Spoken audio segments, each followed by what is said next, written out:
नमस्कार देवी और सज्जनों, थोड़ा पुराणों में झांकेंगे। आज हम श्री महालक्ष्मी अष्टक की कथा सुनेंगे। प्राचीन काल की बात है। उस समय प्राचीन काल में बहुत भोर के समय अर्थात पंच उषा काल में सभी योगी तपस्वी और ऋषि मुनि पृथ्वी से देवलोक में भगवान विष्णु के दर्शन के लिए जाया करते थे। ऐसा ही एक बार स्वयं शिव अवतार तथा अत्रि और अनुसया के पुत्र श्री दुर्वास महर्षि देवलोक की ओर जा रहे थे। महर्षि दुर्वास स्वयं भगवान महादेव के स्वरूप थे और अत्यंत क्रोधी स्वभाव के थे। वे देवलोक में भगवान विष्णु के दर्शन के लिए पहुंचे। अपने भक्त को आया देखकर भगवान विष्णु अत्यंत आनंदित हो गए और प्रसन्न होकर उन्होंने अपने गले की वैजंती माला महर्षि ऋषि के गले में डाल दी। यह देखकर महालक्ष्मी को आश्चर्य हुआ। उन्होंने सोचा, मेरे स्वामी ने मुझे तो कभी यह वैजंती माला नहीं दी और आज महर्षि दुर्वास को दे दी। फिर भी वह शांत रही, चुपचाप बैठी। दर्शन करके महर्षि दुर्वास लौटने लगे। महर्षि दुर्वासा महान तपस्वी और स्वयं भगवान शंकर का स्वरूप होने के कारण पूर्णतः वैराग्य वृत्ति वाले थे। उन्होंने सोचा कि यह माला किसी और को दे देनी चाहिए। इसी विचार से वे आगे बढ़ रहे थे कि मार्ग में उन्हें देवराज इंद्र विष्णु के दर्शन के लिए जाते हुए दिखाई दिए। महर्षि दुर्वास ने अपने गले की वह वैजंती माला इंद्रदेव को दे दी और आगे चले गए। इंद्रदेव ने मन में विचार किया, मेरे खजाने में पहले से ही इतने मूल्यवान मालाएं पड़ी हुई है, फिर भी इस माला का मैं क्या करूं? ऐसा सोचकर उन्होंने वह माला अपने ऐरावत के गले में डाल दी। यह सब महालक्ष्मी देख रही थी।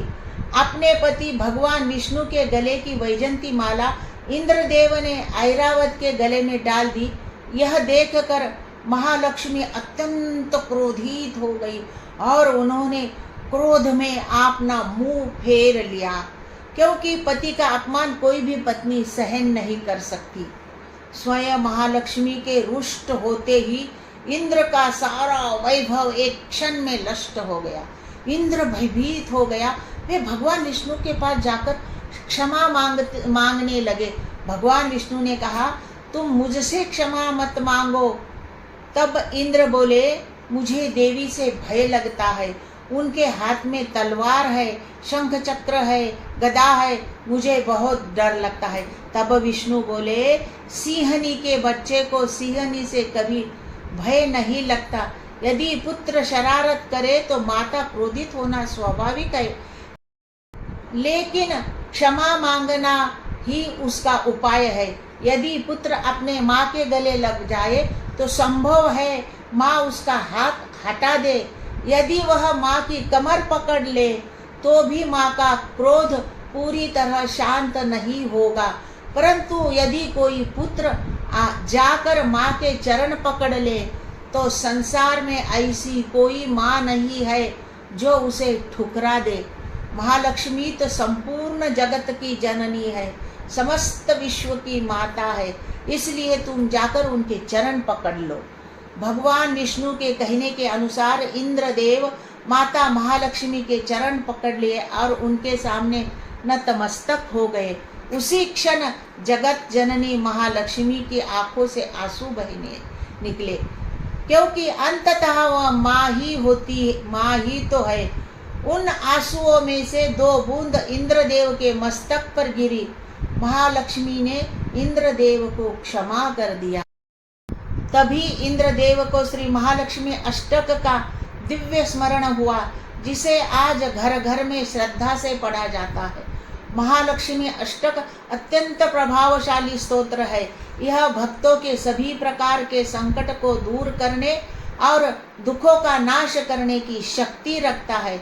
जो भक्त इस स्तोत्र को सच्चे मन और पूर्ण श्रद्धा से पाठ करता है उस पर जगदम्बा महालक्ष्मी अवश्य प्रसन्न होती है।